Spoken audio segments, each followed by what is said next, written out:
नमस्ते फ्रेंड्स, आज हम एक ऐसे टॉपिक पर बात करेंगे जो मॉडर्न मेडिसिन में रैपिडली सेंट्रल इम्पोर्टेंस ले रहा है, that is metabolic health. Traditionally हम diabetes, fatty liver, obesity, PMOS, high blood pressure और हार्ट डिजीज को सेपरेट कंडीशंस के रूप में देखते थे। Different diseases, different specialist, different treatment plans, but over the last decade medical science has started looking at these conditions through a more integrated lens. आज evidence हमें बताता है कि इनमें से कई कंडीशंस एक कॉमन बायोलॉजिकल प्रोसेस से कनेक्टेड हो सकती हैं, that is metabolic dysfunction. This does not mean that all these diseases are the same, लेकिन इसका मतलब ये जरूर है कि बॉडी के मेटाबॉलिज्म में लॉन्ग टर्म इम्बैलेंस टाइम के साथ मल्टीपल ऑर्गन सिस्टम्स को इन्फ्लुएंस कर सकता है। इस वीडियो में हम किसी एक डिजीज पर फोकस नहीं करेंगे, हम बात करेंगे उस कॉमन फाउंडेशन की जो diabetes, fatty liver, PMOS, obesity, heart disease, kidney disease और इवन सर्टेन कैंसर रिस्क को एक ब्रॉडर मेडिकल फ्रेमवर्क में कनेक्ट करती हैं। और सबसे इंपॉर्टेंट हम समझेंगे कि टाइमली टेस्टिंग, प्रिवेंटिव स्क्रीनिंग और early intervention modern health care में इतने इंपॉर्टेंट क्यों होते जा रहे हैं। मेटाबॉलिज्म का नाम सुनते ही बहुत लोग वेट लॉस, कैलोरी बर्निंग या डाइट के बारे में सोचते हैं, but medically metabolism is much deeper. Metabolism is the complete network of biochemical processes through which our body converts food into energy, stores nutrients, repairs cells, regulates hormones and maintains organ function. Every heartbeat, every breath, every thought, every hormonal signal, every immune response, somewhere all of this depends on normal metabolic function. जब metabolism balanced होता है, body glucose, fats and proteins को efficiently use करती है, लेकिन जब ये balance disturb होता है, कुछ important biological changes gradually develop हो सकते हैं। Insulin resistance, visceral fat accumulation, low grade chronic inflammation, abnormal lipid metabolism, hormonal imbalance, reduced mitochondrial efficiency, ये सब मिलकर एक ब्रॉडर स्टेट क्रिएट करते हैं जिसे हम मेटाबॉलिक डिसफंक्शन कहते हैं। और इसी मेटाबॉलिक डिसफंक्शन से कई लॉन्ग टर्म मेटाबॉलिक डिजीजेस का रिस्क डेवलप हो सकता है। मेटाबॉलिक डिजीज कोई सिंगल डायग्नोसिस नहीं है, इट इज अ स्पेक्ट्रम। इस स्पेक्ट्रम में शामिल हो सकते हैं ओबेसिटी,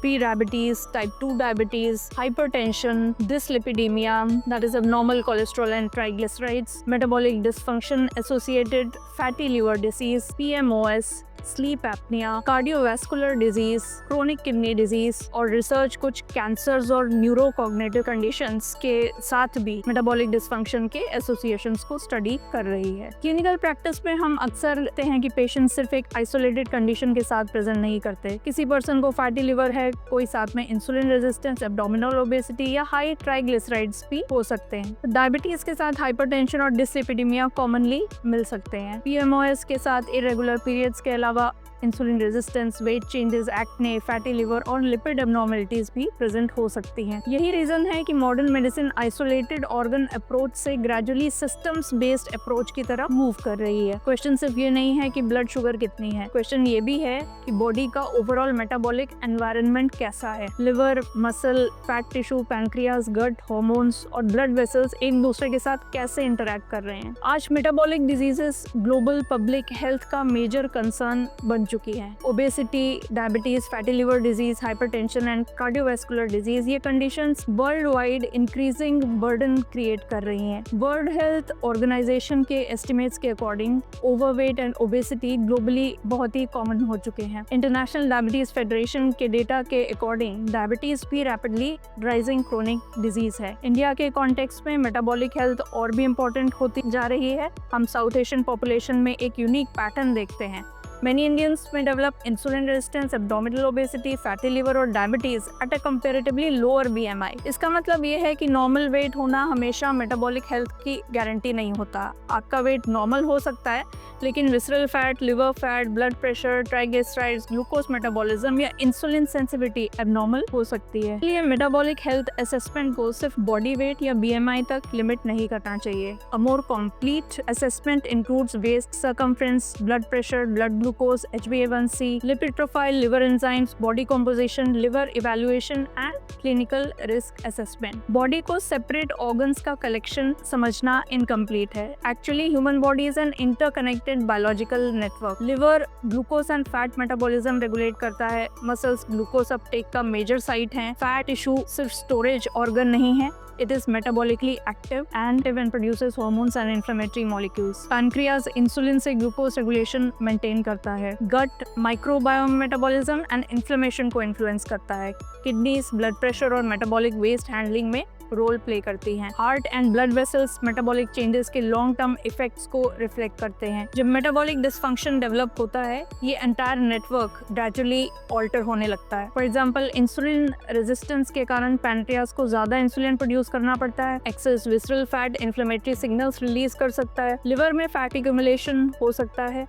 ट्राइग्लिसराइड्स इंक्रीज हो सकते हैं. ब्लड प्रेशर राइज हो सकता है. ब्लड वेसल्स के इनर लाइनिंग जिसे एंडोथेलियम कहते हैं, उसका फंक्शन इफेक्ट हो सकता है. इसलिए मेटाबॉलिक हेल्थ सिर्फ डायबिटीज प्रिवेंशन का सब्जेक्ट नहीं है. It is central to liver health, heart health, hormonal health, kidney health and long term wellbeing. Doctors एक इम्पोर्टेंट टर्म यूज करते हैं, मेटाबॉलिक सिंड्रोम. मेटाबॉलिक सिंड्रोम कोई सेपरेट डिजीज नहीं है. It is a clinical risk cluster. Generally अगर किसी person में 5 factors में से ये 3 या उससे ज्यादा प्रेजेंट हो तो मेटाबॉलिक सिंड्रोम कंसिडर किया जा सकता है. They are increased waist circumference, elevated blood pressure, elevated fasting glucose, high triglycerides, low HDL cholesterol. इन फैक्टर्स का साथ पे प्रेजेंट होना future diabetes, cardiovascular risk, stroke and fatty liver risk को इंक्रीज कर सकता है. बट क्लिनिकली मेटाबॉलिक सिंड्रोम को सिर्फ रिस्क लेबल की तरह नहीं देखना चाहिए. It is also an opportunity to evaluate, to intervene early, to improve lifestyle, to prevent progression. इस स्टेज पर timely testing and medical guidance का रोल बहुत मीनिंगफुल हो जाता है. रिसेंट ईयर्स में लिवर मेडिसिन में एक इम्पॉर्टेंट टर्मिनोलॉजी चेंज हुई है. पहले फैटी लिवर डिजीज को कॉमनली NAFLD कहा जाता था, non alcoholic fatty liver disease. But in 2023 international liver societies introduced a new term, that is MASLD, metabolic dysfunction associated steatotic liver disease. This change is not merely cosmetic. It reflects a major conceptual shift. The older term defined the disease by what it was not, non-alcoholic. The newer term defines it by what is often biologically present, that is metabolic dysfunction. In simple words, fatty liver is frequently not just a liver issue. It can be a visible marker of deeper metabolic imbalance. Similarly, PMOS is also increasingly understood not only as a reproductive or hormonal condition, but also as a metabolic condition in many women. International guidelines now emphasize assessment of diabetes risk, lipid profile, blood pressure and cardiovascular risk factors in women with PMOS. This shows how medicine is moving from organ-specific thinking to integrated metabolic thinking. Long-standing metabolic dysfunction can influence multiple systems. In the liver, it may progress from simple fat accumulation to inflammation, fibrosis, and in selected high-risk cases, advanced liver disease. In the cardiovascular system, it can contribute to hypertension, atherosclerosis, heart attack, and stroke risk. In the kidneys, it may increase the risk of chronic kidney disease. In the hormonal and reproductive system, it may be associated with PMOS, menstrual irregularities, fertility challenges, and pregnancy-related metabolic risks. In the brain, research is studying links between metabolic dysfunction, cognitive decline, and neurodegenerative conditions. ये समझना equally important है कि हर individual में complications develop नहीं होती. Risk depends on genetics, age, duration of metabolic dysfunction, lifestyle, body composition, disease control, and timely medical care. इसलिए purpose fear create करना नहीं है, पर्पस है अवेयरनेस क्रिएट करना. Because when metabolic changes are identified early, they can often be monitored better, managed better and addressed more effectively. एक important question जो patients often पूछते हैं कि can metabolic diseases influence cancer risk. Current scientific evidence suggest that long standing obesity, insulin resistance, type 2 diabetes and fatty liver disease are associated with increased risk of certain cancers. These may include liver cancer, colorectal cancer, pancreatic cancer, kidney cancer, endometrial cancer, and post-menopausal breast cancer. Possible mechanisms include chronic low-grade inflammation, high insulin levels, insulin-like growth factor signaling, altered sex hormone metabolism, oxidative stress, and changes in immune function. लेकिन यहाँ एक balanced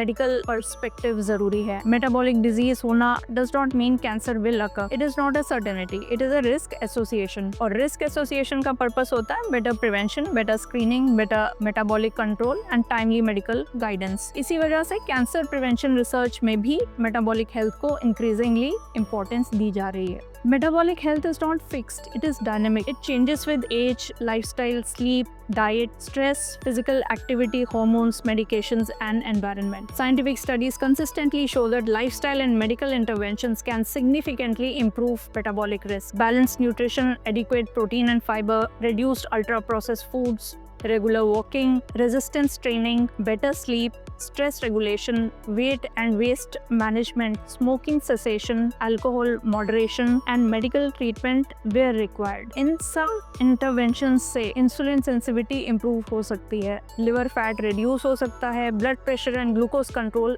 better हो सकते हैं, lipid profile improve हो सकता है, and long term complications का risk भी reduce किया जा सकता है. Some early stage metabolic abnormalities can significantly improve. In selected conditions, remission may also be possible. लेकिन हर इंडिविजुअल डिफरेंट होता है, इसलिए सेल्फ डायग्नोसिस या सेल्फ ट्रीटमेंट के बजाय proper medical evaluation and follow up important है। प्रिवेंटिव स्क्रीनिंग का ऑब्जेक्टिव सिर्फ डिजीज डिटेक्ट करना नहीं है, the objective is to understand risk early. आपका मेटाबॉलिक प्रोफाइल कैसा है, ब्लड प्रेशर क्या इंडिकेट करता है, waist circumference and body composition क्या सजेस्ट करते हैं, फास्टिंग ग्लूकोज एंड HbA1c किस डायरेक्शन में जा रहे हैं, ट्राइग्लिसराइड्स, HDL, LDL का पैटर्न कैसा है, लिवर एंजाइम्स नॉर्मल हैं या एलिवेटेड हैं, liver evaluation fatty liver suggest करता है या नहीं, family history, lifestyle, sleep and stress profile क्या इंडिकेट करते हैं। इन सब फैक्टर्स को टुगेदर देखना इम्पोर्टेंट है। मॉडर्न प्रिवेंटिव मेडिसिन का डायरेक्शन यही है कि हम एक सिंगल नंबर पर डिपेंड ना करें। Not only BMI, not only fasting sugar, not only